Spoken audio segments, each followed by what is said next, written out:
Would you like to introduce yourself? Scored 2,660, which was one of the highest in the country. Quite an impressive score. When did you start your revision? Majority of it was in the last 6 weeks. So if you are kind of 6 weeks away from your exams, even 4 weeks, you've still got plenty of time. I just use this one paid resource, which I don't really recommend it. How often were you revising for the UCAT? There's another resource that you always mention as like one of the best. But yeah, the official UCAT resources, they're by far the kind of most accurate to the real thing, especially Mock C and Mock D. What scores were you working at throughout? What's something an average UCAT student does that you think is a waste of time? I'll be careful with how I say this because... Let's get to the actual revision. So the UCAT is 4 things. Your verbal reasoning, decision making, quantitative reasoning, and SJT. How did you go about your revision? And what tips would you give to students that are sitting in it? First tip I'm going to give is going to be a bit of a controversial one. One kind of key difference between students who improve a lot and students who don't improve a lot. We pretty much covered everything to help someone who's sitting the UCAT this year. So, would you like to introduce yourself? Yeah, so I'm Will Hunter. I sat the UCAT last summer, scored 2,660, which was one of the highest in the country. And yeah, I just finished my A-levels, hoping to do medicine at Cambridge next year. And that's pretty much it. Quite an impressive score. Thanks. Yeah. So the main aim is pretty much anyone who's sitting their UCAT right now, or anyone who sits their UCAT in the future, they haven't really got a better source to go to than someone who got one of the best scores in the country. So I want to run through as many questions as I can, just to get your thoughts on it, get your opinions on it, how you revise for the exam, how you suggest other people revise for it, just so they can see what to do. Yeah. So get your notebooks, make notes, because you got no one better to ask. The first thing I'm gonna start off with. Hey guys, hope you enjoyed the video. I'm just hopping in whilst I'm editing the video, literally, to tell you about our free UCAT waitlist. If you're interested, it gives you access to our UCAT tutoring, free UCAT webinars, free UCAT resources. All you have to do is just fill out the link in the description. It will be UCAT waitlist. So if you're interested in UCAT tutoring, UCAT webinars, UCAT resources, fill out that link. And also, I'm going to have affiliate links for Dentistry and Medify. They'll help you save around 10 to 20%, which is actually quite a lot of money. If it's not there right now, come back to it tomorrow or the day after. I should have a link there. It helps you save 10 to 20%, which is quite a lot of money. But yeah, back to the video. Hope you enjoy it. Here's your revision schedule. Yeah. So I think the schedule is one of the most important things when you're actually revising for an exam, because just you need to have that structure. The main thing is, when did you start your revision? I started it probably a bit earlier than I would recommend, which might sound a bit hypocritical. But essentially, I started all the way back in April, right? And I sat the exam September 3rd. Now, this probably did help me a bit, right? Because I always say the more practice you do, the better in general. But for those kind of first few months, I wasn't doing a lot. Like I was doing some, of course, but it wasn't, the kind of hours per day that I was doing in the final month or so. So I would definitely say if you're watching it, at this point in July and August, and you didn't do the preparation in April, May, June, you're probably not behind. And honestly, yeah, the majority of it was in the last 6 weeks. So if you are kind of 6 weeks away from your exams, even 4 weeks, you still got plenty of time, especially if you do kind of focus up for those last few weeks, you should be good. So your revision from April to July, what did that consist of? Like, that like minimal revision you do? So again, something I don't recommend is I didn't use Medify and Medentry at the beginning. I just used this one paid resource, which I'm not going to say because I don't really recommend it. So, I won't be kind of mean to them. But essentially, it helped me a bit. It kind of helped me understand the questions, understand what it was about. But the mocks weren't too accurate. Some of the advice was a bit iffy. So I wouldn't recommend that, but it kind of, put me in a position. So when I did start Medify and Medentry, I was kind of ready to hit the ground running, I suppose. But I think you can't get to that point just with Medify and Medentry, which is why I say most people just start with one of them straight away. So you think like that April to July revision was pretty much just setting the foundations for you, like understanding what the UCAT is and what to do? Yeah, because I was still revising for my year 12 mocks at that point. So it was little UCAT. It was very light revision. Yeah. But it's like someone's not behind right now because they didn't do that. Yeah. Pretty much. Yeah. And if I had to give like a definitive time for when you should start, I'd just say after year 12 mocks, because with your applications, of course, you need to make sure all of the kind of boxes are ticked. And if you haven't got those year 12, predicted Yeah. grades right, then your whole application There's no point. is You going to got be messed yeah. up. So It's like a hurdles race. yeah, That's like a exactly, beach exactly. one. I saw your video on Yeah. that. Yeah. So get your predicted grades good by focusing on your year 12 mocks, and then after that, you can kind of put your full effort into the UCAT anyway. So after your year 12 mocks, once you started your summer holidays, how often were you revising for the UCAT?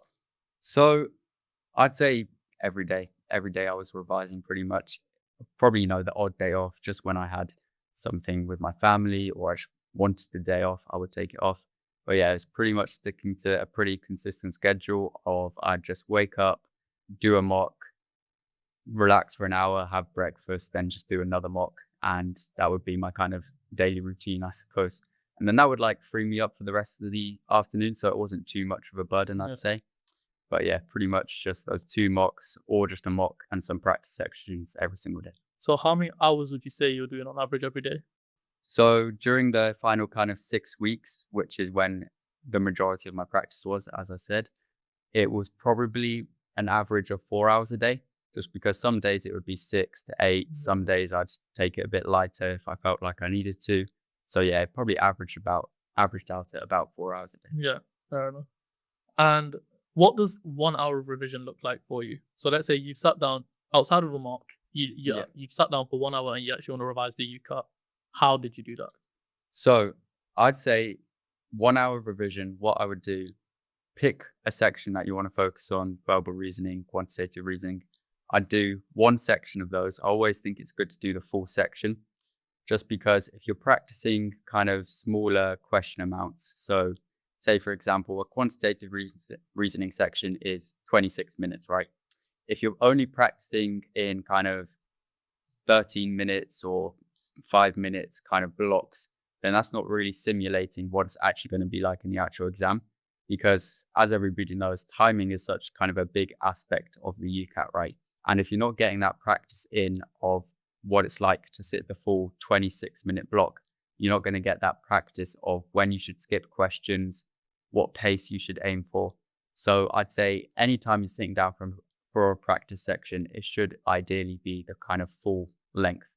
So it would be one section of quantitative reasoning, decision making, whatever it is.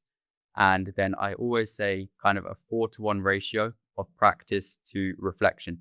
So if I did a 26-minute section for quantitative reasoning, ideally I'd spend 5 to 10 minutes kind of reviewing and reflecting on that section.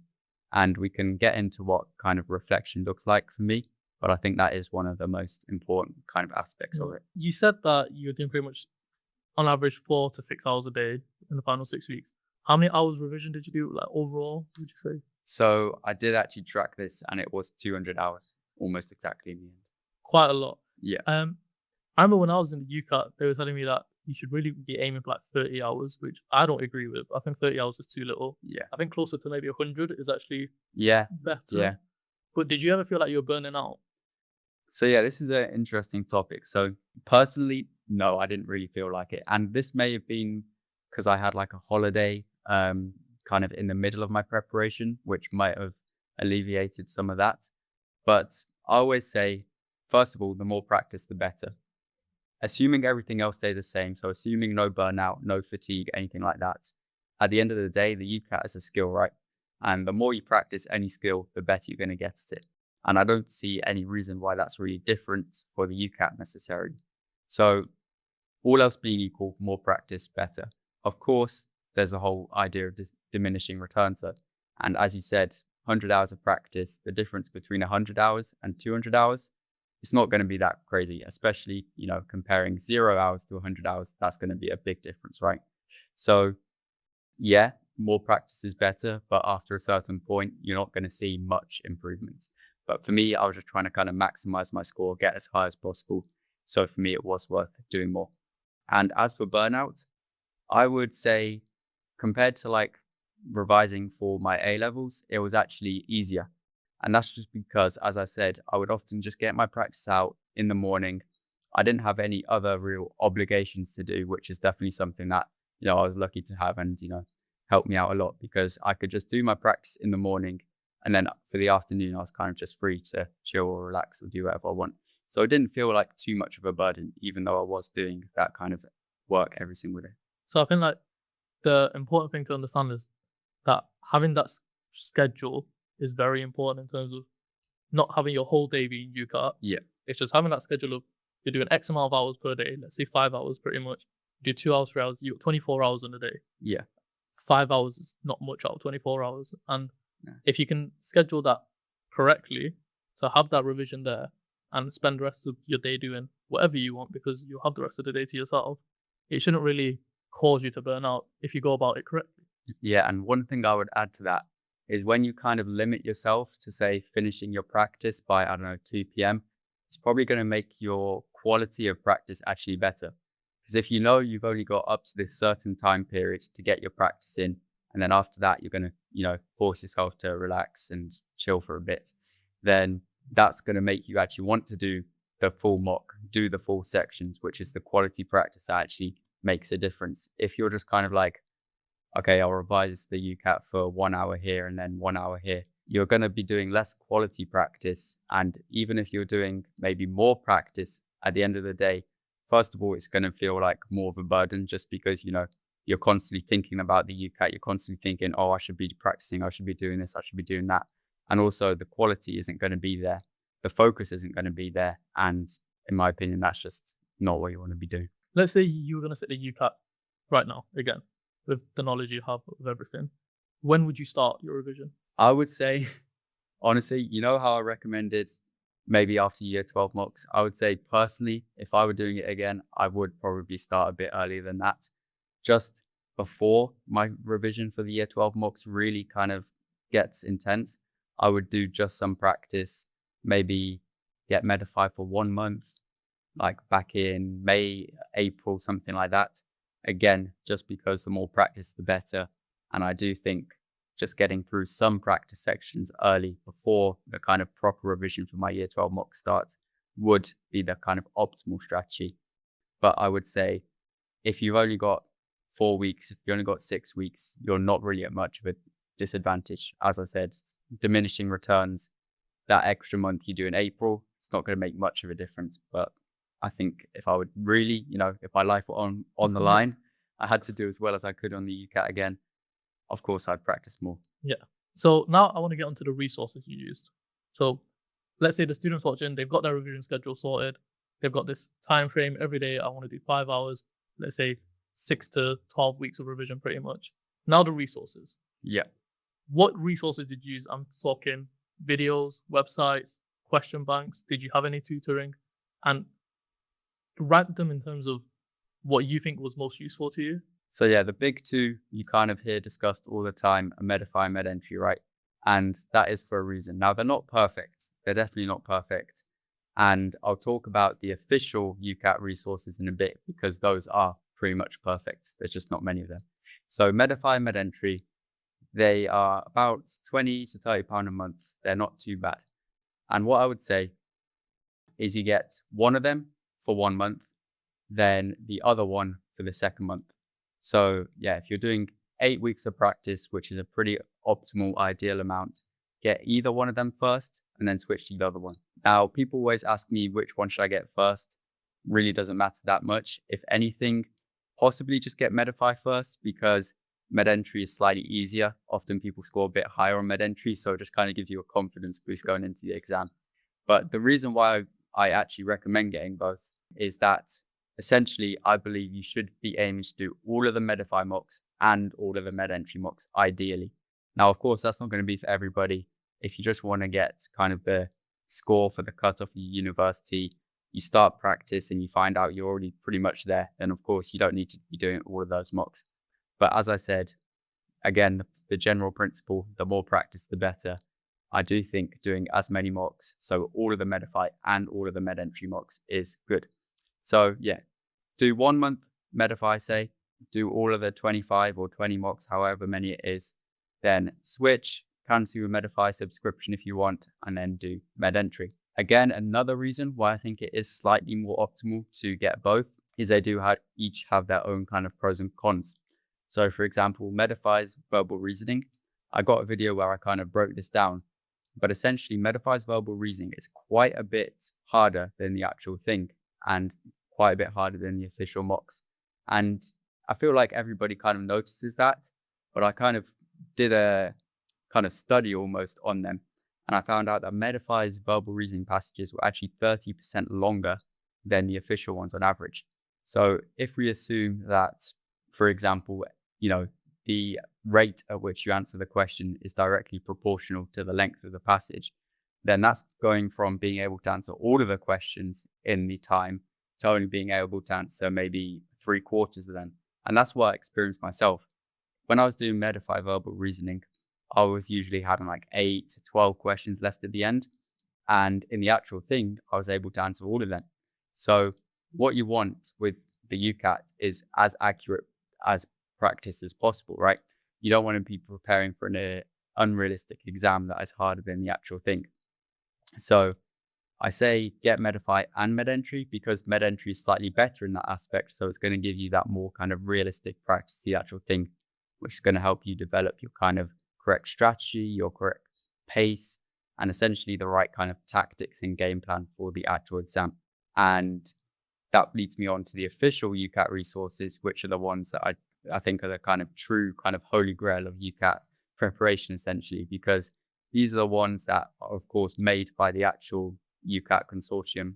So these ones are not perfect to the real thing, but especially Mock C and Mock D, I found, and everybody else seems to find, that those are the kind of best representation of the real exam. So you mentioned Medify, MedEntry, which are the two main resources in UCAT, pretty much everyone uses them. But there's another resource that you always mention as like one of the best, and that's the official UCAT questions website. So do you want to talk about that? So yeah, the official UCAT resources, they're by far the kind of most accurate to the real thing, essentially. Especially Mock C and Mock D, they're kind of like a very realistic they give you a realistic expectation of what's actually going to be in the exam. So unfortunately, the only downside of them is that there aren't very many. There's only 4 official mocks and around 4 kind of sections for each of the subsections, right? So what I recommend is you save those for the final week, because essentially when you save it for the final week, you're in a position where you've built up all of the skills, all of the speed reading skills for verbal reasoning, the math skills for quantitative reasoning. So you're in a position where you know essentially how good you are, what expectations you can have going into the exam. So when you do the official UCAT resources in that final week, that's going to help kind of inform the strategies and the tactics that you use in the real exam. Because you don't want to be basing your strategy on Medify, for example, because, for example, the quantitative reasoning is quite a bit harder. And if you base your kind of tactics or how quickly you're going to answer the questions or when you're going to skip a question on Medify's quantitative reasoning, then you're going to not have the kind of optimal strategy for yourself, because you're going to get to the real exam and realize that actually it's easier and it's going to take you by surprise. So always save the official mocks for that last week, so you know what to expect going into the exam and you can prepare fully for that. And kind of, I know I recommended like 4-to-1 ratio of practice to reflection for most mocks, but for these official ones, you want like more of a 1-to-1 ratio. You want to, do the 2-hour mock and then spend 2 hours deeply reflecting. What did I learn? What am I going to change? What am I going to keep the same for the real exam? So you're in a position where you're confident, you know exactly what you're going to do going into the exam. We'll get onto the actual revision, but I think reflection and actually reviewing how you do in questions or question banks is just as important as doing the questions, if not more important, because that's what makes you better. Yeah. But we'll get onto that for later on in the video. Now, another question I have is, what scores were you working at throughout? So let's say from the start towards like midway and then towards the end, what scores were you working at? Yeah, so for the first around 40 hours of practice, I wasn't using Medify or MedEntry. I was using that other resource, and their mock scores, first of all, weren't very accurate, and overall, it just wasn't a very good representation. So no point really mentioning what that was. But when I did eventually start Medify after 40 hours of practice, so bearing in mind this was kind of after I was already familiar with the questions, I already understood the basics and everything like that, I was scoring around 2000. So 2000 out of 2600 on Medify. And then for that kind of month where I did Medify, I'd say my scores increased up to around 2200 to 2300. And I think the highest I ever scored on a Medify mock was only around 2400. So you can see that on the actual thing, either I performed a lot better than I did on all of the mocks, which I think was part of it, but also the Medify mocks are just more harshly scored and harder. Medentry mock scores are usually slightly higher, and I did those in the kind of final month of my preparation. So I was, a better student at that point.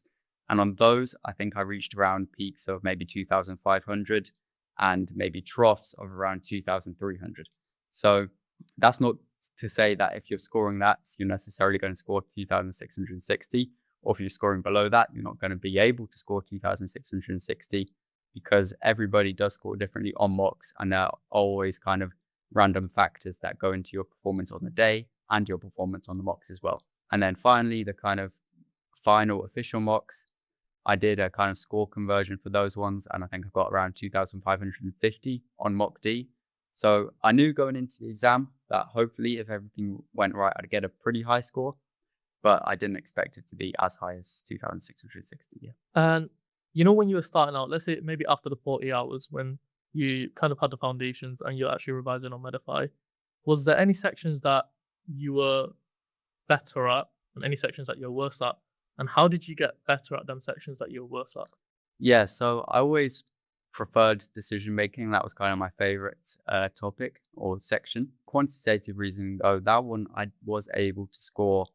I was able to get full marks like quite quickly. It was just the kind of silly mistakes or the odd question here and there that kind of caught me off that was stopping me from getting that.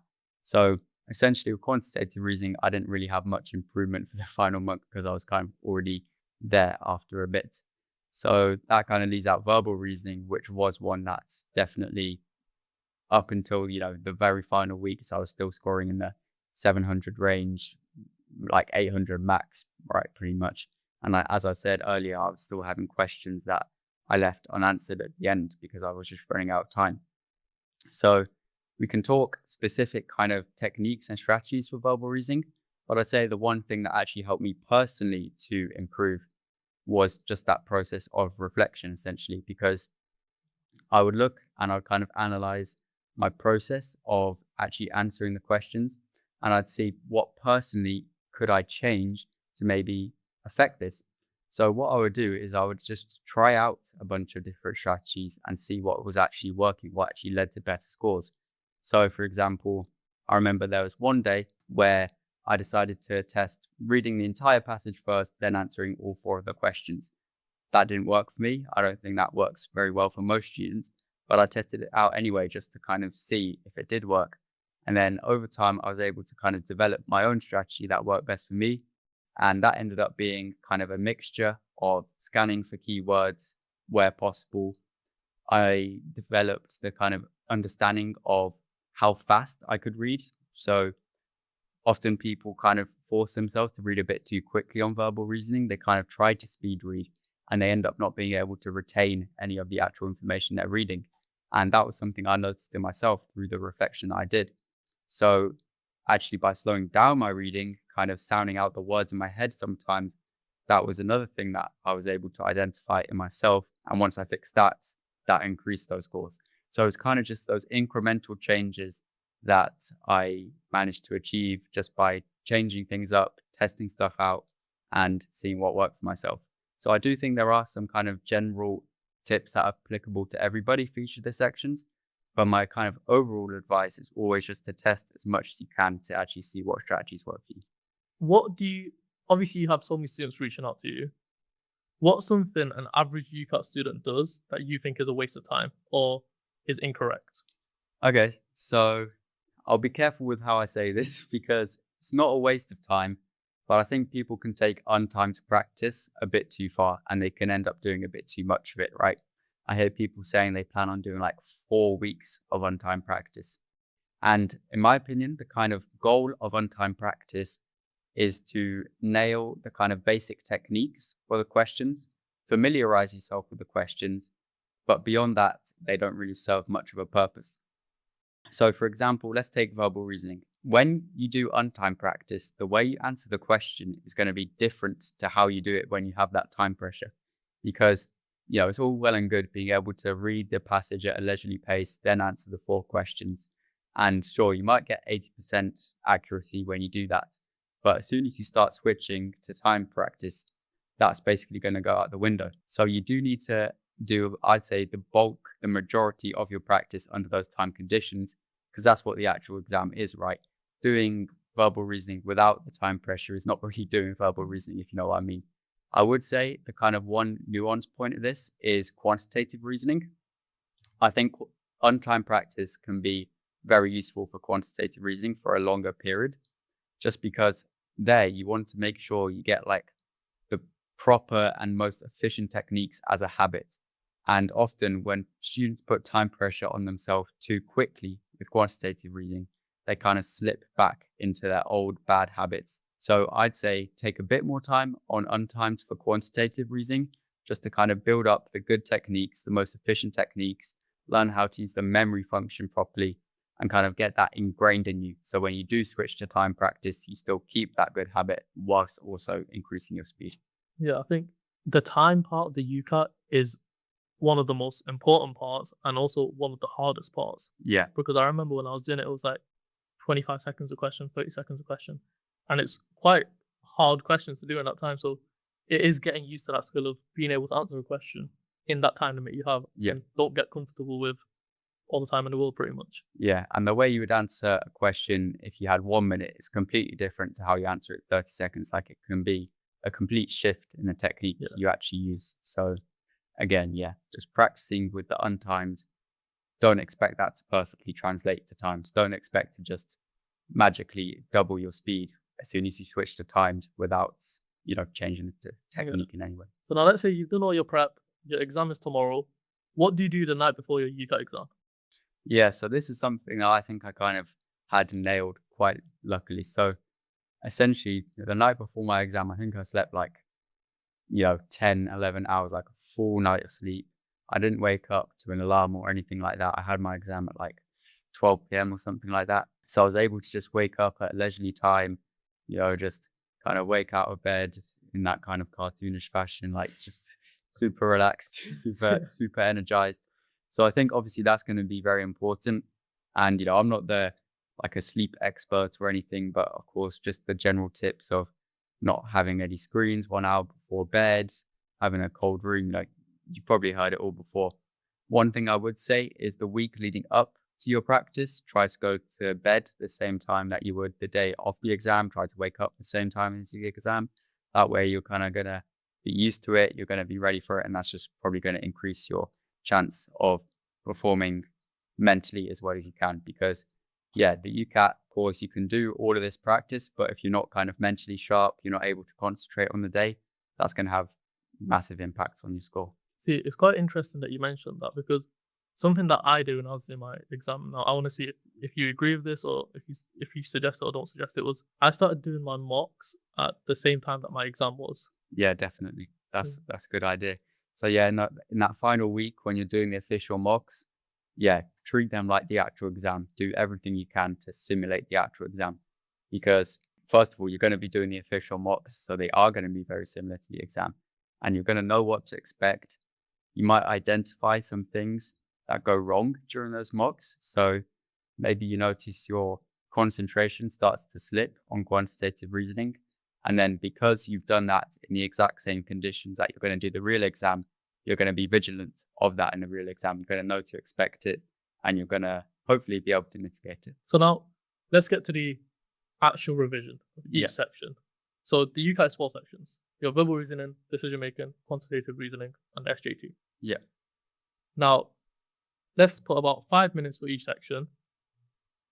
How did you go about your revision, and what tips would you give to students that are sitting it? So let's go section by section. Okay, verbal reasoning. First tip I'm going to give is going to be a bit of a controversial one, so I'll start off with that. And that's actually that you can use your prior knowledge or common sense on verbal reasoning to a certain extent, though. So everybody knows that you need to actually get the answer from the passage to be sure that it's right. However, you need to understand where these passages are coming from, right? They're coming from articles, they're coming from books, they're coming from people who actually know what they're talking about, right? They're not just getting random posts off the internet or something.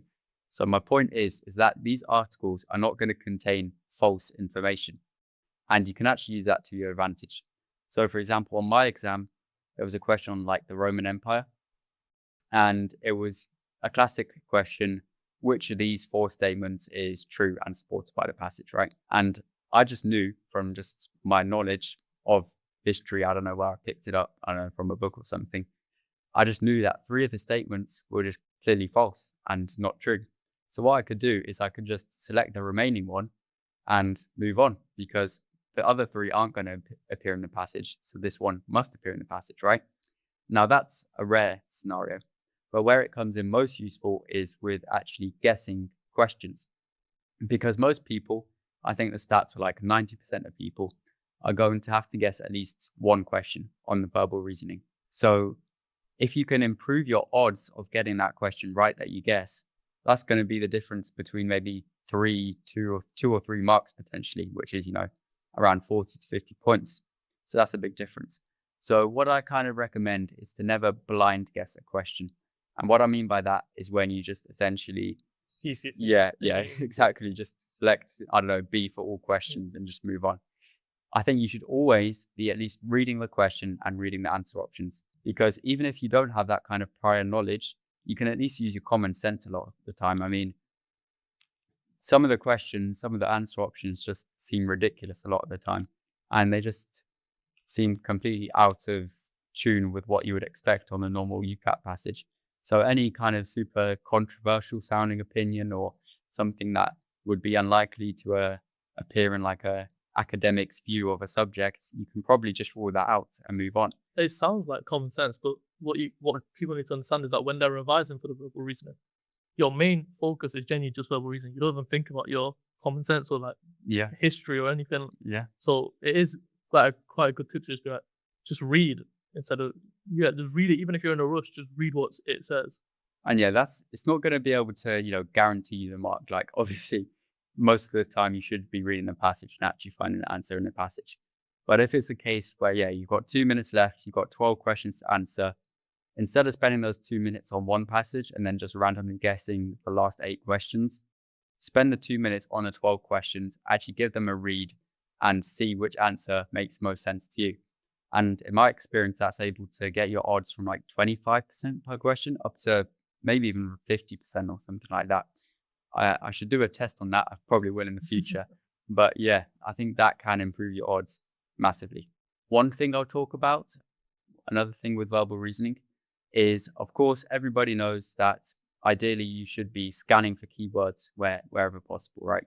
So you see a keyword in the question stem, you kind of look at the passage, identify it, and then you read the sentence before the keyword, the sentence containing the keyword, and the sentence after the keyword, right? And I think one kind of thing that people mess up with this is once they've identified a keyword, what they'll do is they'll still be in that kind of speed reading mode where they just rush through the 3 sentences. But verbal reasoning requires kind of a deep understanding of the passage. You can't just skim read all of it and expect to know the answer, right? You need to actually fully comprehend and digest what's going on. So once you have identified that keyword, actually take the time to slow down and fully understand what you're reading. So one tip I have is to actually sound out the words in your head. Now, a lot of people say don't do this, which of course, if you're just skim reading to kind of get a gist of the passage, of course, don't do that because it's going to make it a lot slower. But for some people, they need to do that to actually slow down and fully understand what they're actually reading.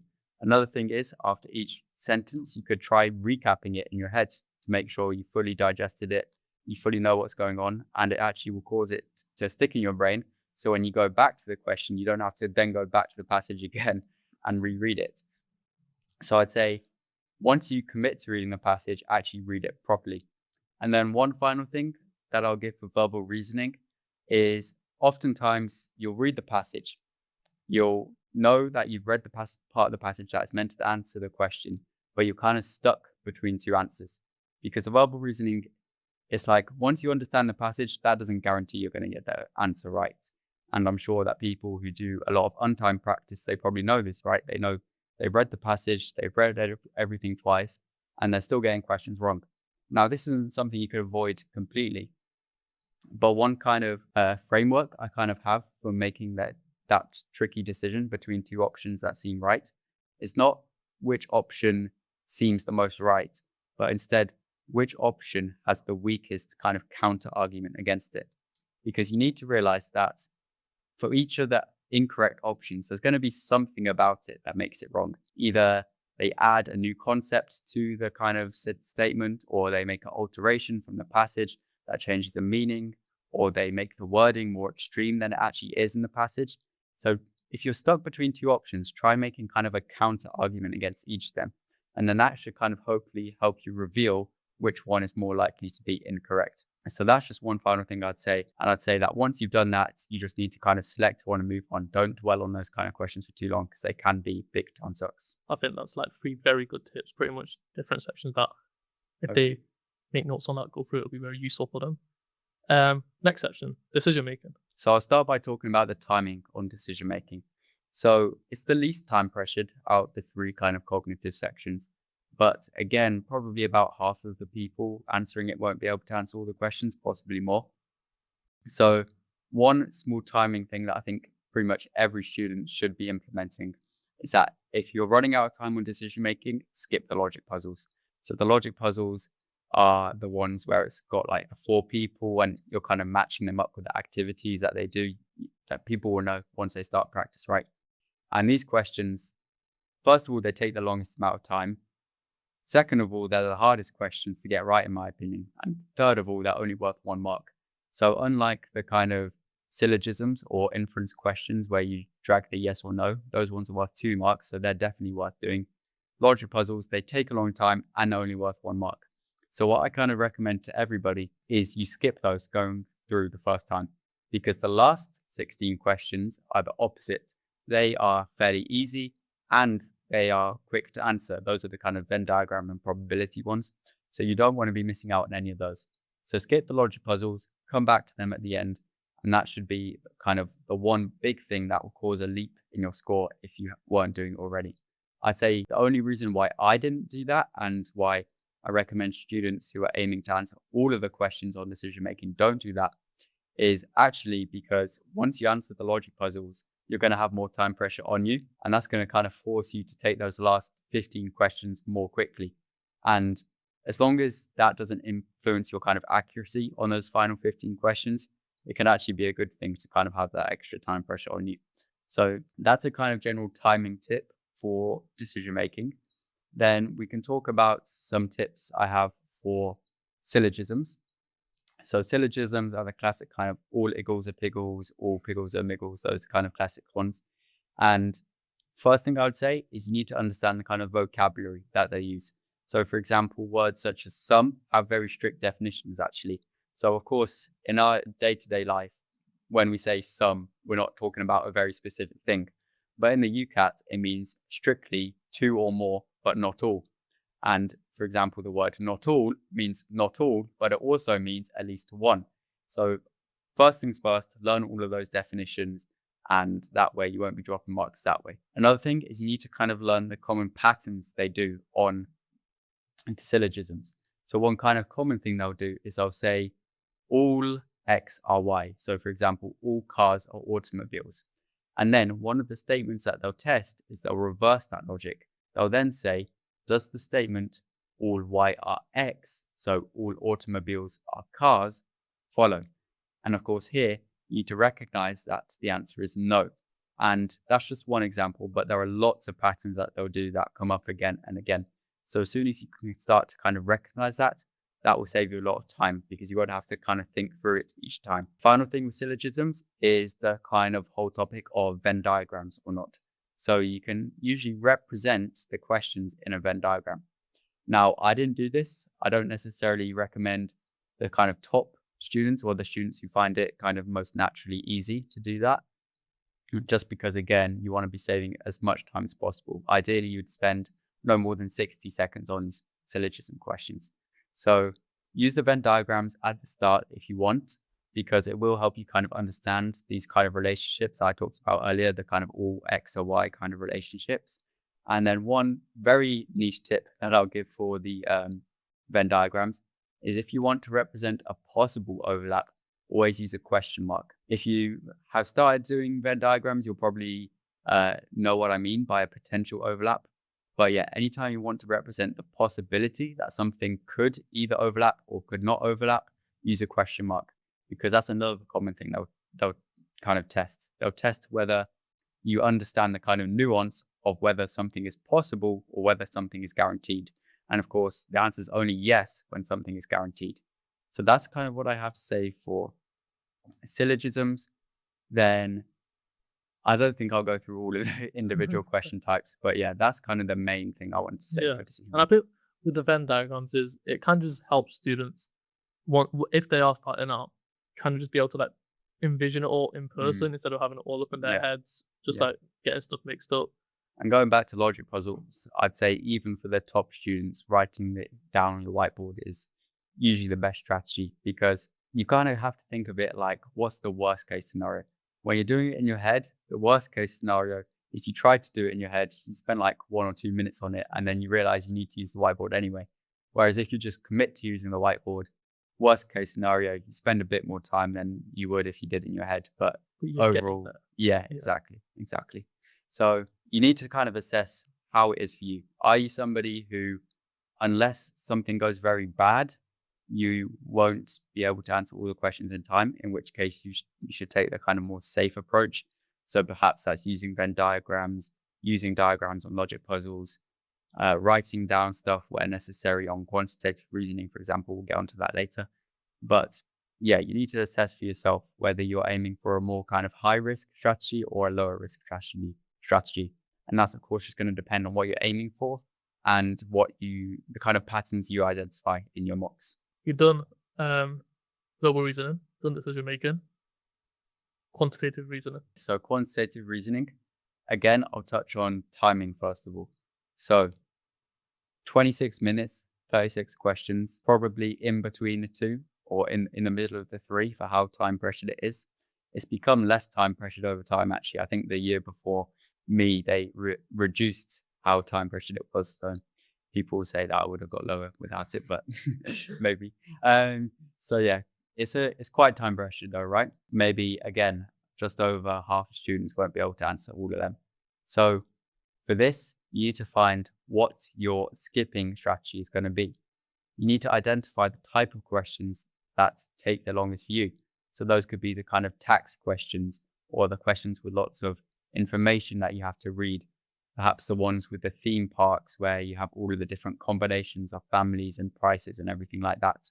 Because at the end of the day, if you've only got 43 seconds per question, you need to not be answering the ones that take you 2 minutes. So that being said, I would say for most people, just try and answer them in order, see how it goes. Because worrying about skipping questions, although it can help you save time, it does also add time in and of itself. It just adds more for you to think about. Exactly. Yeah. Whereas if you're just kind of automatic with it, like I'm going to answer this question no matter what, then that almost makes the whole thinking process a bit more streamlined. And then one kind of topic that I like to discuss with quantitative reasoning is the balance between speed and efficiency. So it kind of sounds like they're the same thing, but essentially what I mean by speed is how quickly you jump into the calculations. So essentially, the normal pattern people follow for quantitative reasoning is they see that they have to calculate percentage change. And as soon as they see that, they're going to jump into the method. They're going to start doing x minus y and y divided by z and everything like that. And that is a good thing. That's ideally what you should be doing in the real thing. And that's what I did. However, that does come at the cost usually of perhaps choosing the most efficient method. So the method with the least amount of steps in it. So what I generally recommend is at the start of your preparation, you prioritize efficiency. You force yourself to kind of choose the method that has the lowest amount of steps. Because when you do that at the start of your practice, you kind of build the habit of naturally choosing the most efficient method automatically. So then eventually, as your kind of practice goes on, you can start prioritizing speed more, and hopefully your method should still remain efficient. Now, this is something that I actually didn't do at all. I just, from day one, just did it as quickly as possible, each question as quickly as possible. But this meant that it was more time pressured for me than it should have been. Ideally, I would have prioritized learning the memory function on the calculator from day one, learning all of the most efficient kind of tricks to save time from day one, and then they would have just become kind of a natural habit, or my natural kind of go-to method when I did the actual thing. And I was kind of able to get away with it just because I was quick enough on actually just getting into the questions and doing the calculations on the actual thing that it didn't matter in the end. And I think that's how it is for quite a lot of people. A lot of people are able to answer all of the questions in spite of their inefficient methods. But of course, if you're just starting your UCAT practice now, you want to do as well as possible. So always choose the most efficient method. And then one final thing I'll add is that you need to be practicing with that number pad as soon as possible, because in the actual exam, you're going to have the number pad, and trust me, you're going to want to use it because it just makes the whole process so much quicker. So if you don't already have a keyboard with a number pad, just buy like a super cheap one off Amazon and get practicing with it as soon as possible. SJT, which I think is one of the most underrated sections, because so many people that I've spoken to that have got very, very, very high UCAT scores are usually band 2 or band 3. Yeah. But well, band 3 is the kind of critical one that you don't want to be getting right. Like, I had a friend who got 2,200 something, but he got band 3, and he wanted to apply to Manchester, but Manchester have a cutoff of band 2 or higher, so he literally just couldn't apply. So despite his good predicted grades, his top 10% UCAT, he was just completely eliminated from even getting an interview. So yes, my number one tip with the SJT, which isn't really a tip, but is basically just don't neglect it, right? A common thing that almost every student will do, I did it quite a lot of the time, I'm ashamed to admit, is they'll do a mock, they'll do the full mock, they'll do the first 3 sections, and they'll just want to know their score, they just want to find out how they did, and they'll just skip through the SJT and just not even bother answering it. And that is obviously not what you want to be doing, right? You want to be getting as much actual exposure to the SJT questions, because that's the number one way you improve, in my opinion. People say the GMC guidelines, and this is useful. Of course, that's what the questions are based off of, the GMC guidelines. So of course, it can help to read those. But for me, I didn't read them until like the last week of practice. And when I did read them, it was kind of just reiterating all the stuff I kind of already knew just by answering the questions. So the general kind of process for improving it at the SJT is to, of course, do the questions and then read the actual answers to the questions, of course, learn what they come to expect, learn what they want to see you select as, strongly or like very important or very appropriate versus, very inappropriate. Learn those kind of patterns because they do stay the same pretty much.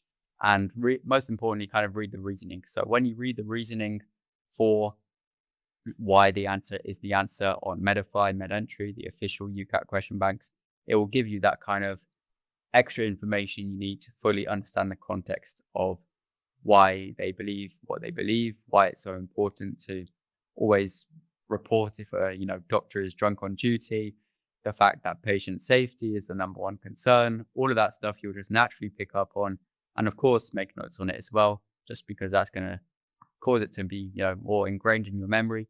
Something you could do if you find yourself keep forgetting this kind of stuff is to, of course, make flashcards, because it is much more like a kind of A-level or GCSE in that way, where it is essentially just content and you have to learn. So flashcards, active recall, all of that stuff can be useful if you find yourself not remembering it. But essentially, just keep practicing SJT. Even if you're scoring band 1 consistently, something could go wrong on the day. So you want to make sure you're as above that threshold for band 1 as possible. I think for me, when I was doing it, it was like SJT was kind of like a bit of chill revision. Yeah. It was like the other sections were like my brain's like locked in. Yeah. And SJT was like kind of like sit back. So and I kind of preferred that it was at the end of the exam. Yeah, like exactly. After everything. It could be like, say you do your first 4 hours of the day are intense, like verbal reasoning, revision. And then by the end of the day, you kind of want to do a bit more just to, be a bit extra productive. But your kind of brain is just fried, Yeah. that's the best time to do Yeah. SJT, in my opinion. And I think with SJT, the one tip is genuinely just, I feel a lot of it is common sense in terms of just like reading and understanding. Yeah. Just practice. Like, Yeah. don't neglect SJT. The more you're exposed to it, the better Yeah. you'll get. So, pretty much coming to the end now. What is your best advice for someone sitting the UCAT? My best number one piece of advice that I think everybody, there's a lot of UCAT advice that doesn't necessarily apply to everyone, but this does, and that's just to review in as much detail as possible and review everything, right? So my kind of process for reviewing is, it's the simple primary school, what went well, even better if, right?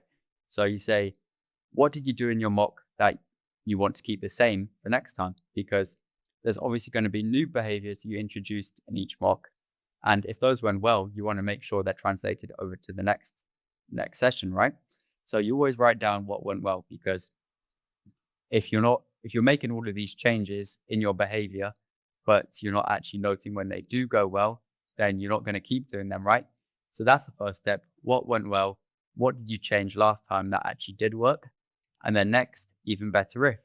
What didn't go well, of course. So this is obviously the stuff like the questions you got wrong. So, essentially could be anything from a quantitative reasoning question you got wrong because you didn't use the right method, or a decision-making logic puzzle that you ran out of time on, anything like that. So you want to make it as specific as possible, all the way to as broad as possible.